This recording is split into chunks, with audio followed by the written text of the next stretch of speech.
Magandang buhay mga bata!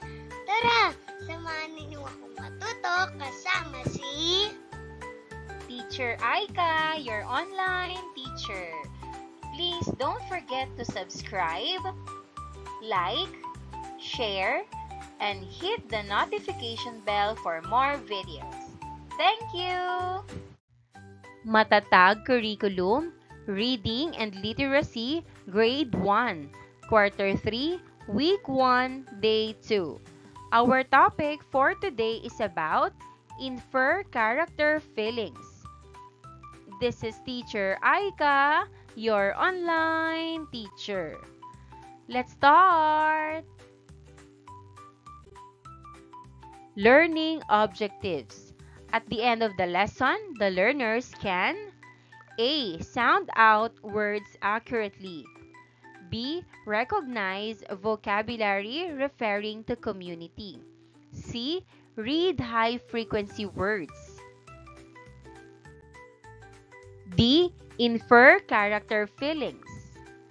E. Retell stories heard.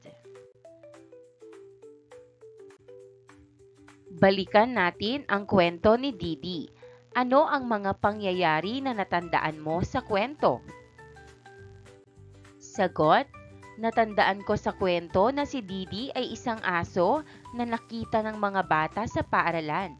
Palagi siyang nakikipaglaro at sumasama sa kanila. Ngunit isang araw, nawala siya at nalaman ng mga bata na kinuha siya ng kanyang amo. Sa huli, natutunan nilang maging masaya dahil nagkaroon sila ng isang tapat na kaibigan. Ano-ano ang naging damdamin ng tauhan o mga tauhan sa mga naibigay na pangyayari? Sagot, nang una nilang makita si Didi, natuwa ang mga bata. Nang palagi na siyang nakikipaglaro, masaya at nagagalak sila. Nang biglang nawala si Didi, nalungkot at nag-aalala sila. Nang malaman nilang kinuha siya ng amo, nanghihinayang sila. Sa huli, nang maalala nila ang masasayang sandali, nagpasalamat at nagalak sila. Sa pagbabasa ng kwento, nakakabasa tayo ng mga pangyayari. Ang mga pangyayaring ito ay nagpapakita ng damdamin ng mga tauhan. Mayroong masasaya at malulungkot na pangyayari na nangyayari sa tauhan na nagbibigay sa kanya ng iba't ibang emosyon. Sa nakaraang aralin, ay natukoy ninyo ang mga katangian ng tauhan. Babalikan natin ang kwento at ang mga damdamin ni Didi sa iba't ibang bahagi ng kwento. Isa-isahin din natin ang mga bahagi ng pamayanan na naipakilala sa kwento. Narito ang mga salita na nabasa ninyo sa libro na ating binasa noong nakaraang araw. Parke, parke. Basura, basura. Balabal, balabal. Pamayanan, pamayanan. Aklat, aklat. Balikan nga ninyo ang panimulang tunog ng mga salitang ito. Sabihin din ninyo ang panghuling tunog ng mga salitang ito. Number 1, parke. Parke. Panimulang tunog, p, p, p. Huling tunog, e, e, e. Number 2, basura. Basura. Panimulang tunog, b, b, b. Huling tunog, a, a, a.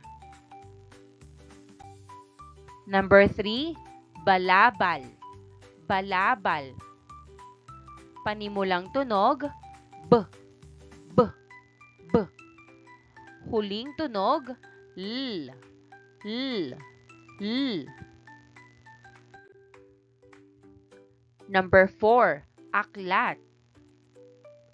Panimulang tunog, a, a, a. Huling tunog, t, t, t. Number 5, pamayanan. Pamayanan. Panimulang tunog, p, p, p. Huling tunog,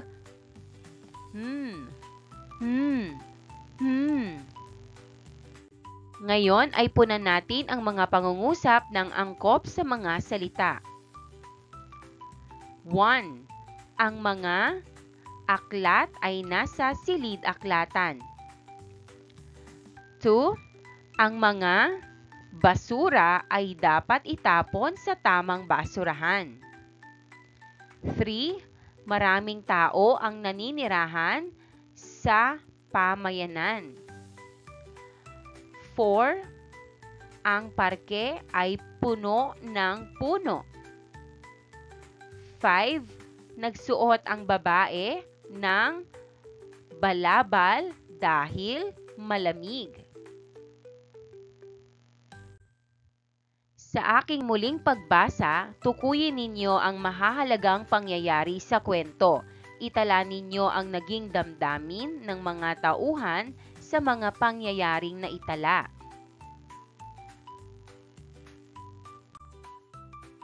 Mga sitwasyon.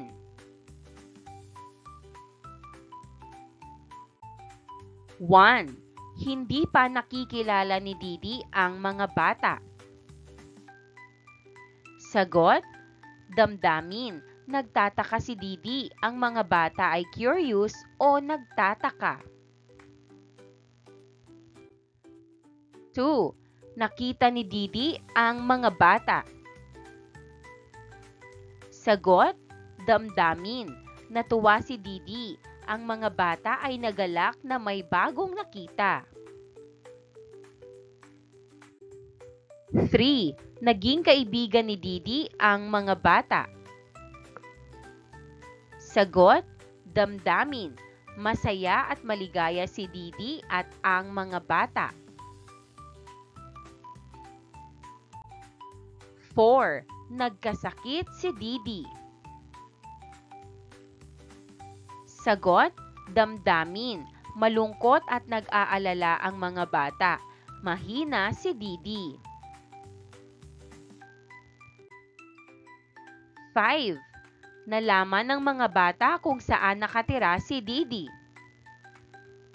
Sagot, damdamin. Nalungkot sila dahil mawawalay kay Didi, ngunit natutong tumanggap.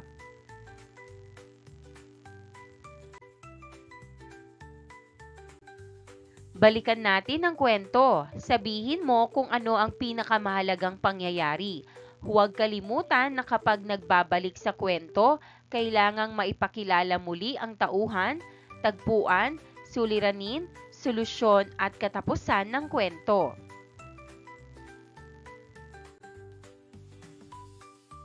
Basahin natin ang kwento ni Didi.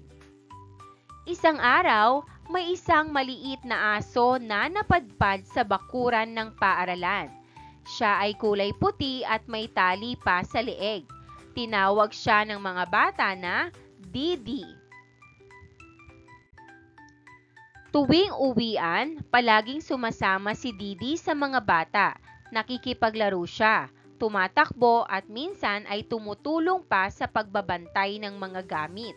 Dahil dito, naging malapit ang mga bata kay Didi. Ngunit isang araw, hindi na dumating si Didi.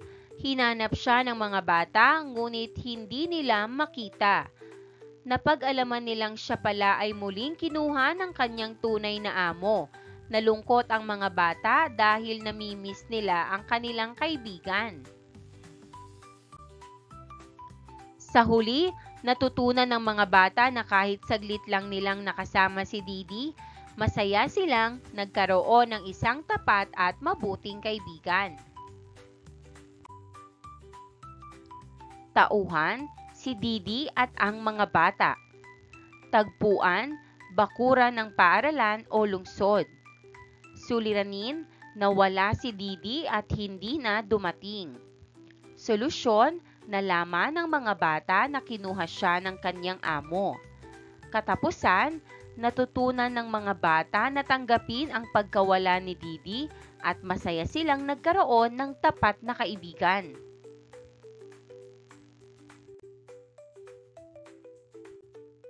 Balikan natin ang ilan sa mga kwento na natalakay natin sa klase.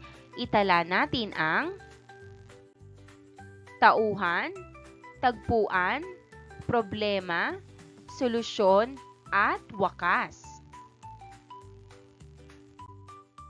Mula sa mga pangyayaring ito, ano-ano ang naging damdamin ng tauhan?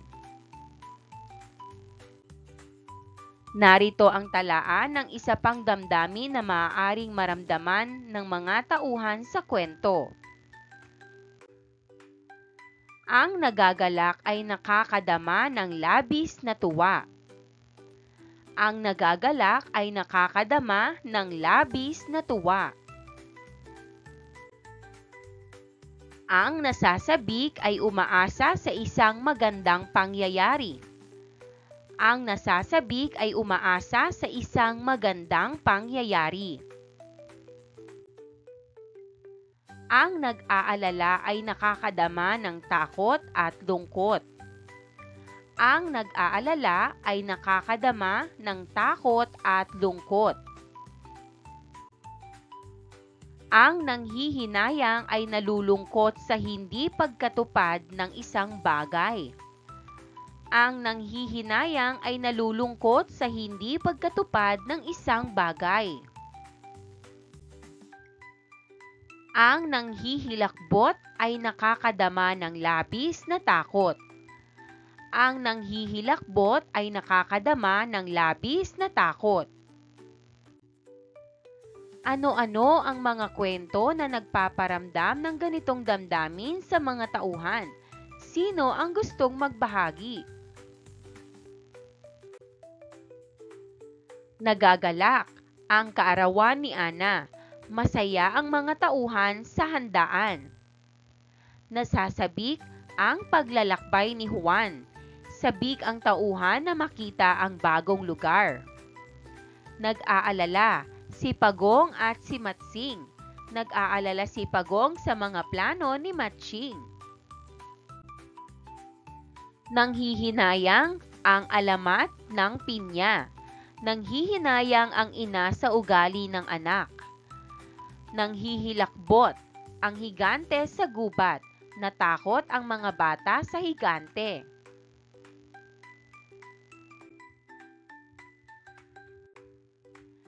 Ipapakita ko sa inyo muli ang talaan ng mga damdamin. Magbigay kayo ng halimbawa para sa bawat damdamin na nakatala. Malungkot. Naiwan si Pedro dahil hindi siya nakasama sa laro. Malungkot. Masaya. Nakatanggap ng regalo si Ana sa kanyang kaarawan. Masaya. Nagagalak. Nakita ni Maria ang matagal ng kaibigan. Nagagalak. Natatakot. Umalingaw-ngaw ang malakas na kulog kagabi. Natatakot. Naiinis. Paulit-ulit na binubura ni Juan ang kanyang sulat dahil nagkakamali siya. Naiinis. Pumili ka ng isang kwento na gustong-gusto mo at punan ang mga patlang sa chart. Isulat ang pamagat, tauhan, tagpuan, problema, solusyon, wakas, damdamin ng tauhan sa bawat bahagi ng kwento na naitala. Narito ang halimbawa. Pamagat, si Didi ang aso ng mga bata. Tauhan, Didi, mga bata at amo. tagpuan, paaralan at bakuran. Problema, nawala si Didi at hindi siya nakita ng mga bata. Solusyon, nalaman ng mga bata na kinuha siya ng kanyang amo. Wakas, natutunan ng mga bata na tanggapin ang pagkawala ni Didi at masaya silang nagkaroon ng tapat na kaibigan. Narito naman ang damdamin ng tauhan sa bawat bahagi ng kwento na naitala. Tauhan, natuwa ang mga bata kay Didi. Tagpuan, masaya silang naglalaro sa paaralan. Problema, nalungkot ang mga bata nang mawala si Didi. Solusyon, nakaunawa ang mga bata nang malaman ang katotohanan. Wakas, nagpasalamat ang mga bata at nagalak sa alaala ni Didi. Hahatiin ang klase sa mga grupo. Manonood ang grupo ng isang animated video tungkol sa komunidad na walang salita o sulat. Tutukuyin ng bawat grupo ang mga bahagi ng kwento at kanilang damdamin sa mga natukoy na bahagi. Magiging handa ang bawat grupo na magbahagi sa klase. Maraming salamat sa panonood! Huwag kalimutang i-like at mag-subscribe para sa higit pang educational content. I-click ang bell icon para ma-update ka sa ating mga bagong video. Salamat!